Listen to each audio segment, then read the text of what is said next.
Bonjour à tous, très heureux de vous retrouver aujourd'hui pour une nouvelle vidéo. Je profite d'une petite pause sur le chantier, je suis en plein placo en ce moment, donc là j'en ai un peu marre. Du coup, je fais une petite pause pour vous faire une vidéo qui sera consacrée aux livres que j'utilise pour faire ma rénovation. Donc je m'adresse à des particuliers qui, comme moi, seraient susceptibles de rénover leur maison. Et moi, les points qui m'ont intéressé, c'est d'une part l'électricité et d'autre part tout ce qui est pose de placo et isolation. Donc je vais commencer par l'électricité en vous parlant d'un livre qui s'appelle Électricité, réaliser son installation par soi-même. Donc c'est aux éditions Erol. C'est une maison d'édition que j'apprécie énormément. Ils sont spécialisés dans le bâtiment et puis ils font aussi tout ce qui est art manuel, quoi, menuiserie, charpente, etc. Je vous invite à aller regarder leur site, c'est vraiment des super bouquins. Donc, tout de suite, je peux vous le dire, c'est un bouquin qui m'a permis de faire mon installation électrique, qui me permet encore de faire mon installation électrique de A à Z.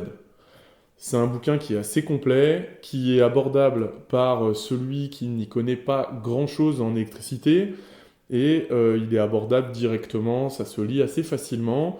Les explications sont bien faites. Je vous laisserai le lien dans la description pour aller regarder le contenu du livre sur le site de la maison d'édition. Donc il y a des chapitres qui sont bien faits, c'est abordable, c'est bien illustré, il y a des schémas, on y explique bien la norme, la mise en œuvre, les outils, le matériel, c'est assez complet et il y a une part importante qui est dédiée aussi au tableau et à ces choses-là.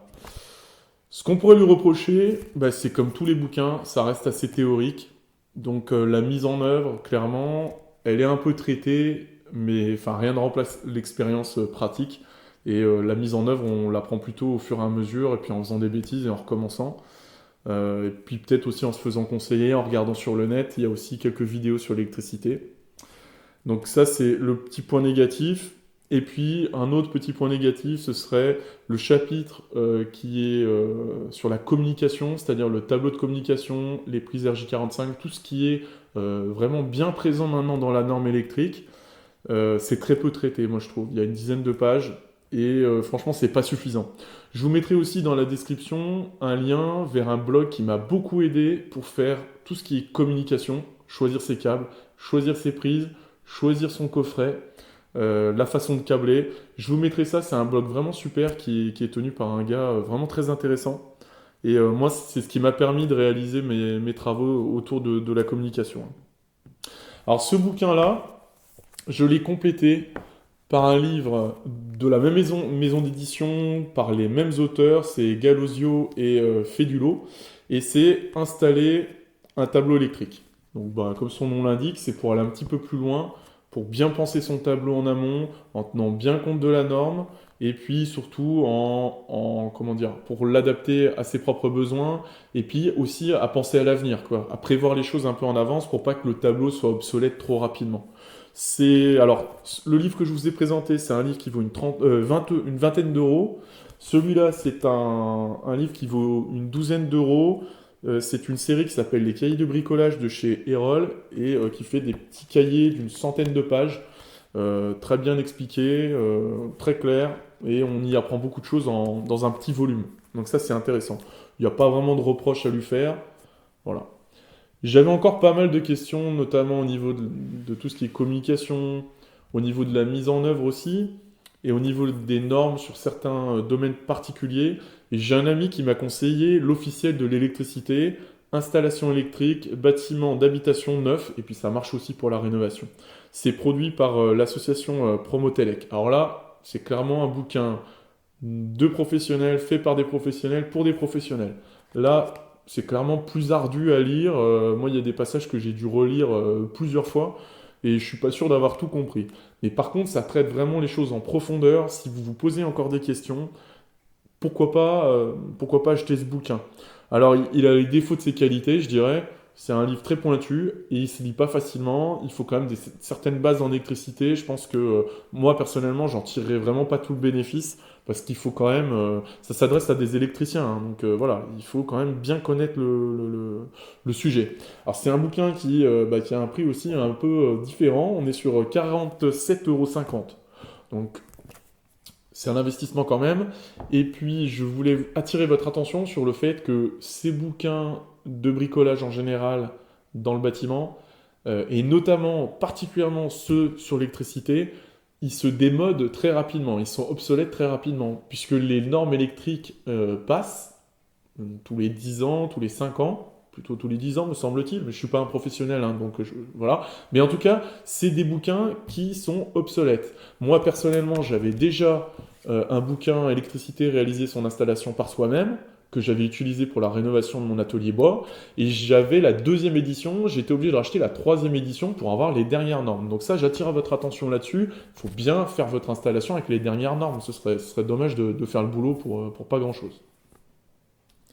Dans cette deuxième partie, je vais vous présenter les livres que j'utilise pour le placo. Alors j'ai acheté un livre qui s'appelle Ouvrage en plaque de plâtre avec ou sans isolation. C'est édité par le Centre scientifique et technique du bâtiment. On est clairement dans un livre qui est dédié aux professionnels. Mais c'est tout à fait utilisable par l'amateur. Il y a toutes les données techniques qui permettent de réaliser son placo dans les normes en respectant les DTU, les documents techniques unifiés. Donc c'est des documents qui régissent les règles de pose de ce type de matériel. Donc on a tout, on a des abacs en fonction du type de profilé, du montant de 48, du M70, du M100, les fourrures avec un appui intermédiaire, enfin tout ce qui est ossature.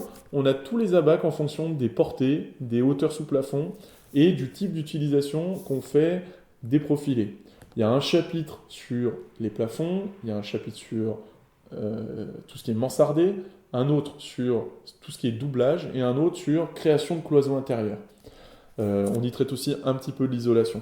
C'est vraiment un bouquin qui, moi, c'est ma Bible. C'est un des bouquins que je garde au pied de mon lit parce que je m'en sers très souvent et je vais vérifier dès que j'ai une question, dès que j'ai une... Voilà. C'est un livre qui coûte une trentaine d'euros et peut-être le point de reproche qu'on pourrait lui faire, mais c'est un bouquin professionnel, donc je ne sais pas si on peut vraiment lui reprocher ça, mais moi, en tant que particulier, j'aurais aimé avoir plus de cas un peu techniques comme la jonction d'une partie mansardée avec le mur ou la jonction avec le plafond. Voilà, ça c'est des cas qui, moi personnellement, en tant qu'amateur, me posent souci parce que comment s'y prendre exactement, voilà. Ça, on en trouve des points particuliers, mais on n'en trouve pas autant que j'aurais aimé. Mais encore une fois, c'est un livre pro. Les pros doivent savoir traiter ce genre de problème. Ils l'ont appris, ils le pratiquent. Donc ça, je pense qu'il faut le compléter peut-être par des vidéos sur le net, par peut-être des conseils auprès d'amis. J'avais déjà un bouquin qui vient toujours des éditions Erol, qui est toujours du même duo d'auteurs, et qui s'appelle Doublage et faux plafond. Alors c'est un bouquin qui vaut une douzaine d'euros, il est vraiment très bien, c'est clairement plus fait pour les amateurs. Je ne sais pas vraiment si on trouve autant d'abacs, certainement un petit peu, mais c'est moins, il y a moins toutes les tables comme on peut retrouver dans l'autre, hein. Voilà. Par contre, il y a un petit peu plus de mise en œuvre et de choses que le particulier ne sait pas forcément faire. Voilà. Pour finir, j'aimerais bien vous présenter un livre que j'ai acheté qui s'appelle Les peintures et revêtements muraux collés, toujours du CSTB. Et celui-là, je ne vous le conseille pas parce que c'est clairement un bouquin qui est fait pour les peintres. Hein, on y traite vraiment de la catégorie de finition en fonction. Donc il y a trois catégories de finition dans la peinture professionnelle. Il y a C, B et A. Donc A c'est soigné, C c'est élémentaire. Enfin, voilà, c'est des choses qui pour le particulier sont pas vraiment utiles.